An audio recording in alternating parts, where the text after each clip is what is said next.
Okay, so the video today is going to be a kind of an overview of our 1977 GMC Motorhome. It's a Kingsley model, and we've been doing lots of work on it. We've done lots of other videos, and we're still doing lots of videos. But wanted to give kind of an overview of why we like it, some of the features, what we were looking for when we bought it, and just kind of let people know more about what this motorhome is like. So when we were looking for one of these, we were looking for the 26-foot rather than the 23-foot, and so this is a 26-foot model. We wanted a bed in the back. We really liked the bunk beds, and so we'll show that here in a few minutes. We wanted to have a dinette, so there are lots of different floor plans. There's lots of different color schemes, and this one has pretty original interior, so it has kind of the upholstery that you would expect for a Kingsley, and so we were pretty happy with that. We looked at quite a few different models, and this was the floor plan that we liked, and we liked that this one was more or less original looking on the inside, even though it's had quite a few mechanical upgrades and things. We were also looking for not a really expensive example, and we were looking for one that maybe needed some mechanical work, but the interior and the body were okay, or maybe one that had quite a bit of mechanical work done but needed some work on the interior or other things. And that's kind of the way this one turned out. This was really the first one that we saw that was in pretty good shape. It had lots of mechanical repairs and upgrades, and the interior was in pretty good shape, so we felt like we could take this on as both something we could enjoy and also a project. Okay, so let's look under the hatches here. Now, when we first got this, there were lots of things that we felt like needed to be improved, upgraded, repaired, and so we have a pretty long list. We made a list of about 80 items that we've been working through. We are probably halfway through that list now. Some of the things were really small and minor. Some of them are much bigger that we may just never get to, depending on how much they cost and how long it takes us to get through other things on the list. One of the things on the list is the grill. So you may notice some zip ties holding that on. That's a lower priority than some of the other things we've been working on. But there's just things like that to look at. You can still get parts. So there's people that make the grills for these, and there's improvements. So the mounting bolts now can have springs on them that help keep it from breaking the way the original one did. And so there's lots of upgrades, lots of nice things you can do to make a coach like this basically not just usable, but almost like new if you put the time and money into it. But let's open up the hatches here and look around. So these have two hatches on the front, and there may be different kinds of opening hardware. This is not original, but this is really where you get access to the fluids and some other, electrical, the engine battery, the oil, the radiator fill is back there, the overflow bottles up front here. So kind of the normal things that you would expect under the hood. But let's start over here on the right, and I'll just kind of describe some of the things that are under the hood here. This is not going to be an exhaustive view of things, but I'll just kind of cover the highlights. So this particular coach has a vacuum pump that's tied into the brake booster. And this has a pressure switch so that if vacuum gets low, this pump kicks on to supply vacuum to the brake booster. And this is a nice upgrade because if the engine happens to die when you're going down a big hill and you can't get it started, well, it'll affect the brakes because you need the vacuum boost to help give you enough pressure to actually make the vehicle stop. And so this, if the pressure gets low, like if the engine died, this will kick on and supply vacuum to the brake booster so you can get stopped, start the engine again, whatever you need to do to get it going. So that's kind of a nice upgrade. This is not a great location for it. It's mounted here to the dash. We're going to move it down onto a Ragusa tray that we've mounted down below there. So that's one of those things on the list. Next here is the windshield wipers. And This wiper system is pretty unique. I've never seen anything like this.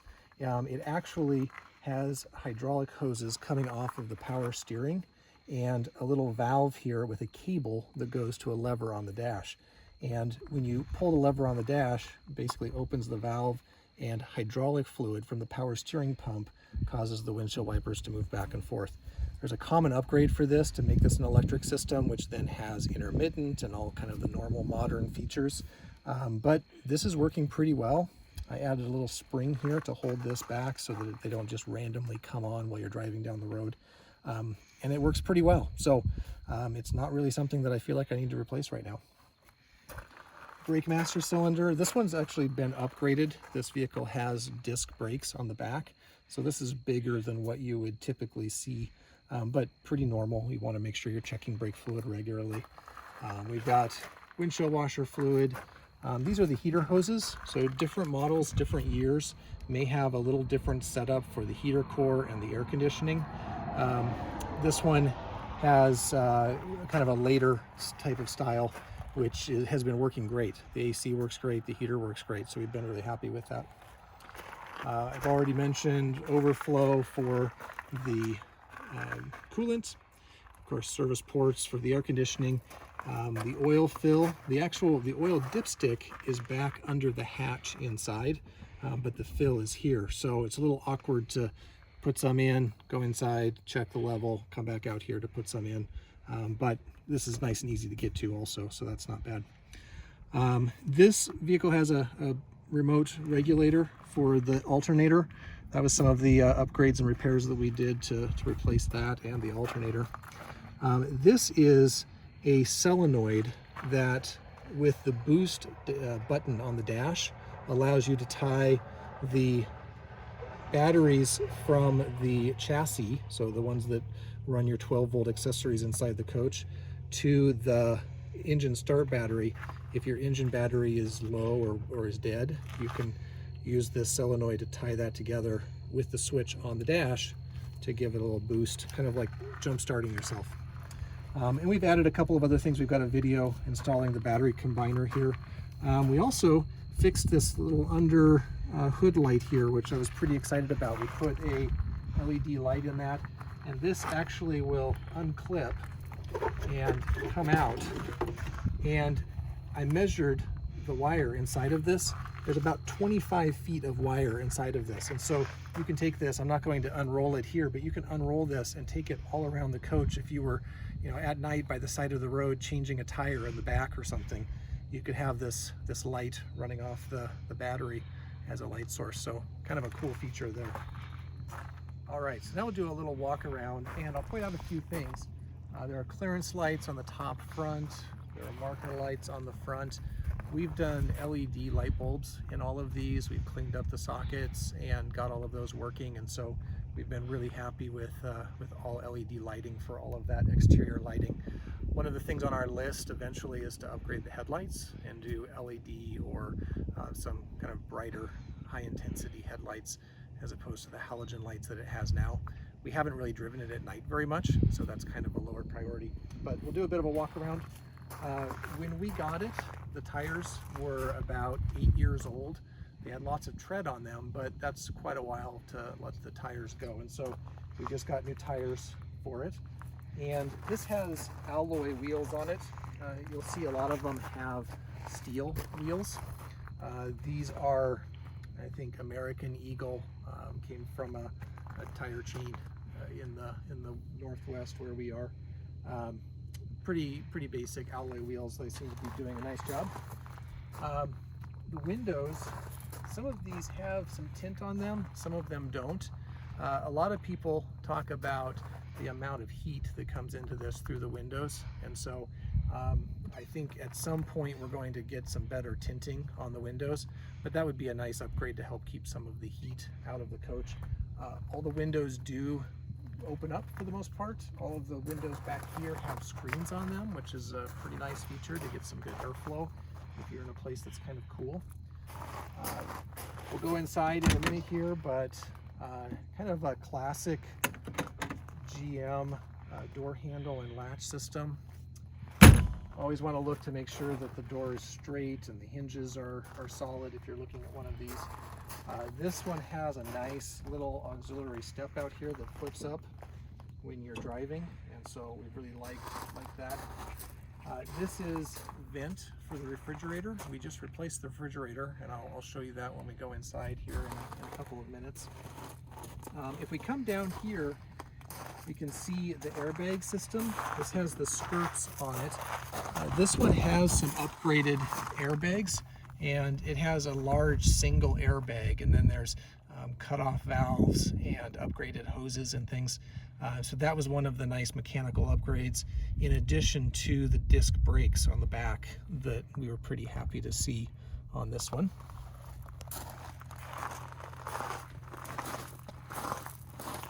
I'll open this up.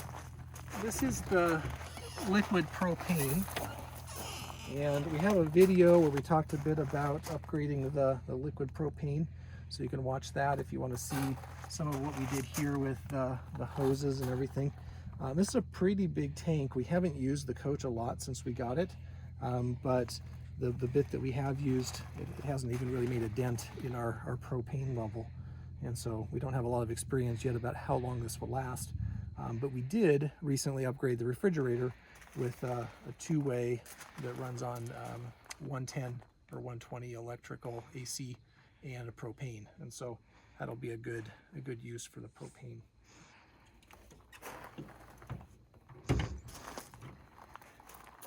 All right, if we come around here, we've got a ladder up to the roof, and I'll go up and show the roof real quick, just so you kind of see what that looks like. Ours actually doesn't have much up there because it did have air conditioning, but the previous owner removed that, and it does not have the storage pod that lots of them have. We are going to install air conditioning. You can see a couple of fans here. There's a fan in the rear, one in the middle, and then one up at the front. So we're going to replace air conditioning, or install air conditioning up there on that kind of middle fan. It does have a rail around the top, which is kind of nice. We may at some point haul things up here.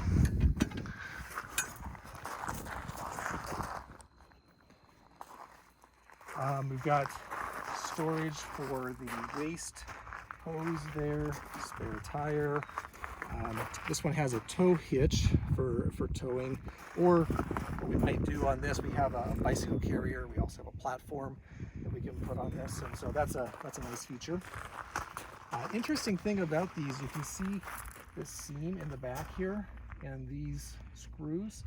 This whole back actually comes off on these, and there's some really cool videos of these being manufactured where they have that back off and they're moving all the interior, the appliances and everything in the back, which is kind of cool. We've done not very much here. This is where the generator would normally be. Now, in ours, just like the previous owner removed the air conditioning, they also removed the generator. And so we have to get a new generator for this. This is where the house batteries are. And this one actually has two 6-volt golf cart batteries. And so those are wired in series to make a single 12-volt source. And that's the house batteries for running all the 12-volt electrical inside. All right, so we'll open up a few things here. So this takes the door key, so the same key you would use to lock the door on the other side. And we can open up this hatch here. This is the water fill, where if you just want to fill the freshwater holding tank inside, you would fill it right here. And this just unscrews, and then you just basically put a hose in there of potable water and can fill up the tank. The tank's actually on the other side, so there's a pipe that runs from here around to that holding tank on the other side. And it's nice that there's a lock on this, so to make sure that that's secure. And then let's move to the next one here. This is where you have your city water hookup, And so this actually has a fitting to connect a hose to that. So if you're at a site or if you're in town and you have a hose that you can hook up and you just want to have external pressurized water going to the sink in the bathroom and everything, you can hook that up there. There are some nice accessories to have for that, which will give you pressure regulation to make sure you don't over pressurize the system and cause leaks. You can also put a filter on it, things like that. This is also where you would have your connection to your power, and this comes with a 50 amp receptacle. So this is the stock system, and 50 amp is a lot of power, but with 2 air conditioning units that this may have had, this is what they thought was best. Now, typically it would plug in over here on the other side when you're using a generator, and then the generator can power the vehicle at any time, and you can use that when you're driving down the road. So we're looking forward to having a generator with this. We typically will not use that 50 amp receptacle, and we actually bring it down to 30 amp if we're at a campsite, or down to, I think this is a 20 amp for just at the house. Plenty of storage in here for various adapters and things like that, so that's a nice spot for those things. We'll move up. This is exhaust and intake for the furnace. The vehicle has a gas furnace, runs off of the liquid propane. Also a vent up here. There's a hood over the cooktop and range for exhaust. More screens and tinted windows. This is the fuel fill, and so often people will have a locking gas cap on that, because notice that there's no lock on this door. So if you want to make sure that nobody causes any problems there, it might be good to have a locking gas cap. The line and the gas tanks go all the way down to the back, and so I don't think it would be very easy to siphon gas out of this, so I don't think I would worry about that. But that would be a nice little thing to have. And I think that's about it for the walk around. Okay, let's check the inside out. All right, so the way this floor plan is set up, we have a dinette on this side and we have a couch over here. The couch turns into a bunk bed, and so if you have maybe a couple smaller people for this, you could have at least 1, maybe 2 people here. I've slept here and it's pretty comfortable. Over here you can certainly get 2 adult type people. I don't know the weight capacity on the bunk bed. It's pretty solid, so I think it would have no trouble holding probably 250 pounds. We'll set that up here in just a second. We've got the captain's chairs and the cockpit up here, and I'll kind of show a little bit of the cockpit first. We'll start by just opening up the engine hatch. So in ours, we've got this little table that we can move over to the side. There's lots of different configurations, and people have added lots of things over the years. It's not unusual to see consoles or other, magazine holders, things like that. So there are typically, though, a couple of screws in the back here, and once you loosen those up, you can open up this hatch and have really nice access to the engine. And I'm not going to go a full tour of the engine here. This model has the 403 engine, so this is the later engine. It seems to run great. We've been really happy with it so far in the few months that we've owned it. And I think really both engines, the 455 or the 403, are both pretty solid if they're taken care of. So that is engine access. As I mentioned, that's where you check the oil. You also check transmission fluid there, power steering fluid. Of course, that's where you'd access the air filter. If you needed to change the fuel filter is up there at the engine. So I will put the table back and come up here. So pretty straightforward. This one has controls for the air ride system over here, and they've actually been disconnected. It now has an aftermarket system, so I will show that here in a few minutes. Otherwise though, dash is pretty straightforward. You've got your windshield wipers and headlights, speedometer, fuel, temperature gauges, some dummy lights. There's great owner's manuals on the internet for this, and so if you want to get all of the details of the dash, you can go through that. We've got an 8-track player in ours. We found an 8-track of the Village People. It's also got AM, FM. I think that's something that's on the list. We'll probably upgrade that in a little while. We don't really listen to a lot of 8-tracks, and it might be nice to have some modern features like Apple CarPlay and things like that. One of the really cool features about this is these captain's chairs actually swivel around. So we've got adjustment front to back here, and then with a lever on the other side, which is a little bit hard to reach, I can move that out, and then this whole captain's chair swings around so that if you're just hanging out in the campsite, you can swing around and kind of have a conversation or relax up here. The armrests are pretty cool on these. Very rugged mechanical mechanism and pretty solid build. So not the most comfortable chair I've ever sat in, but I've spent a lot of hours sitting here on the few trips that we've taken, and even after 3 or 4 hours driving, it's actually not too bad. I've found it pretty comfortable. So we've been pretty pleased, even though these are 40 plus years old and are showing their wear. They've held up pretty well, so I've been pretty happy with those. The passenger seat also swivels around, although it kind of bangs into the back of the dinette here, which is not the best setup. Okay, I don't know what you're doing. All right, one of the things that we thought was just really cool about this, the first time we sat in one, and even in some of the videos that we saw, was the view, this wraparound view in that windshield. If you're sitting in the passenger seat or over here in the driver's seat, you have just a really amazing wraparound view of the road and everything that you're doing as you're going down the road or just sitting in a campsite.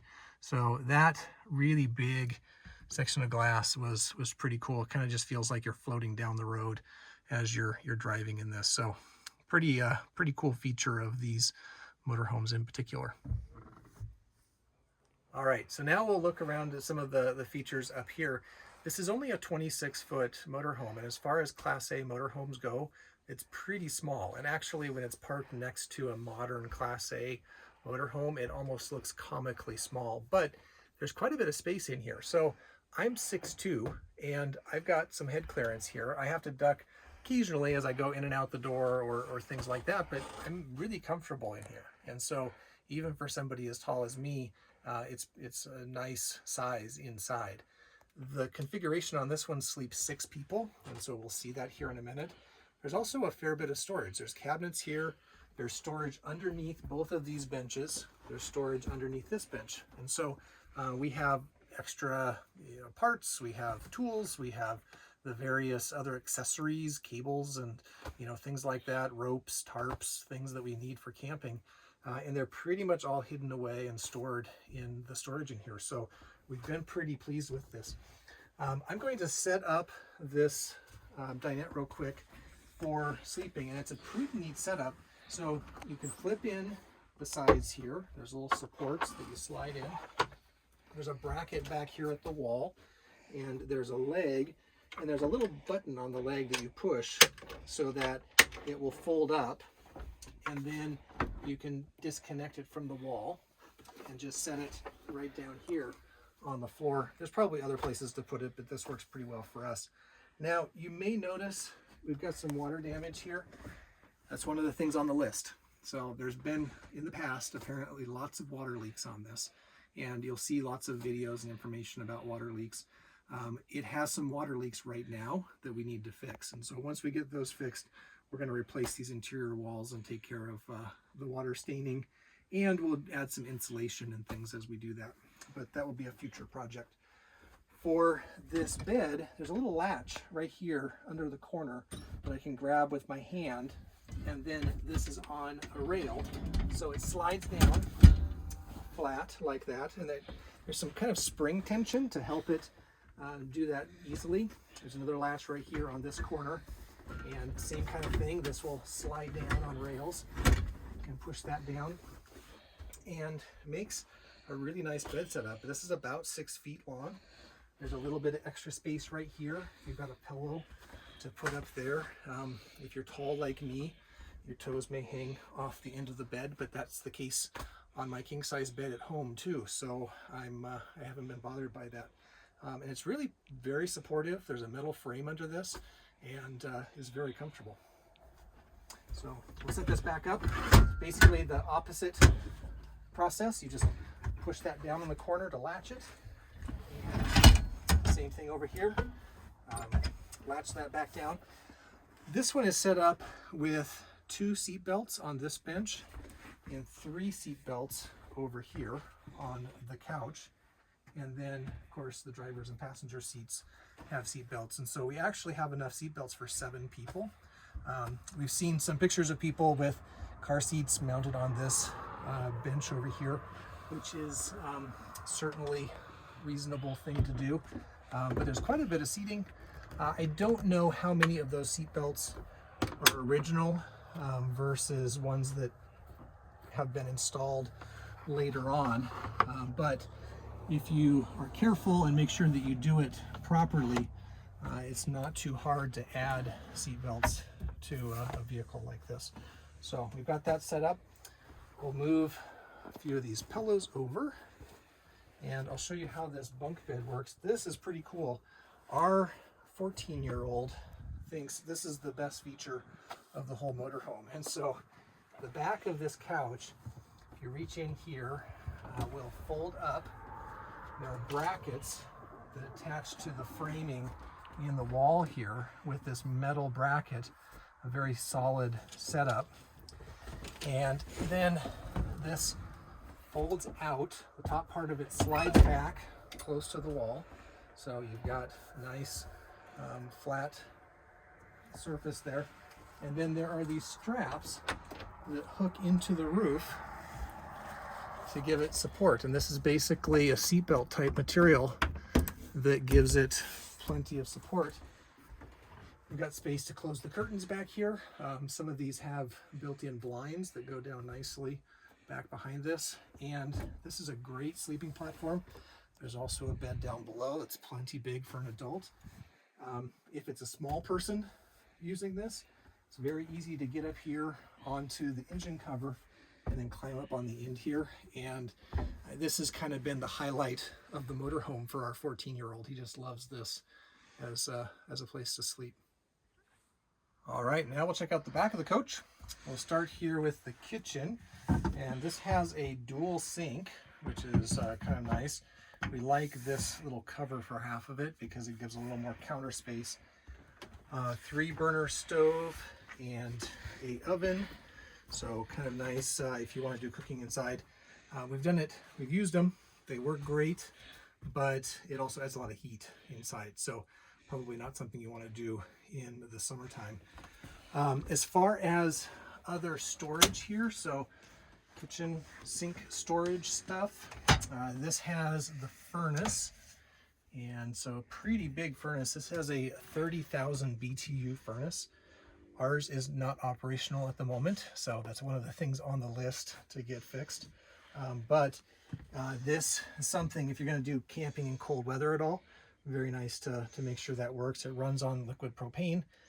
Some people will use other space heaters and things just because this can be kind of a power hog with the fans. There's actually a vent system that blows air all over the coach and out vents to heat the whole coach, but it can use quite a bit of 12-volt power. So we'll get that working because I just want everything to work if I can. Let's take a quick look here at a little bit of storage. So some of these have the original vacuum. There was a central vacuum system that they originally had. This one has had that removed, and so it doesn't have the original vacuum. This would be a storage area for the vacuum pieces itself. But this, in our case, has been turned into a little pantry. So we've got fire extinguisher and some food goods there. Few control switches here. This is actually for the water pump if you're using the fresh water tank. Galley lighting, floor lighting, and the porch light outside. I've got a video on getting that porch light working. Up here, you have the Onan generator control. Now, we don't have a generator, so this isn't working, but I plan to get this working once we have a generator. And then there's also an information system here for your liquid propane level, voltage level on the house battery. Also, which water is that? This is the water tank. So this is the potable water, and then this is the holding tank over here for the holding tank system. And there's a system check, and also you can turn on the monitor. Some of these are not working, so more things that's on the list of things to fix for us. But this is a great thing to test if you're looking at one of these coaches, just to see if that works, because it can be a hassle to trace out wires and sending units and figure out why things are not working if they're not. All right, so the rest of the kitchen here, these are all storage. I won't go through all of that. Because we don't have the vacuum system, we have some extra storage here under the refrigerator. Normally the vacuum system would be there. And then here is the refrigerator. We have another video where we go into lots of detail on the replacement of the refrigerator, but we're pretty excited about that. We'll go down the hall a little bit. We've got some more storage, drawers and things here.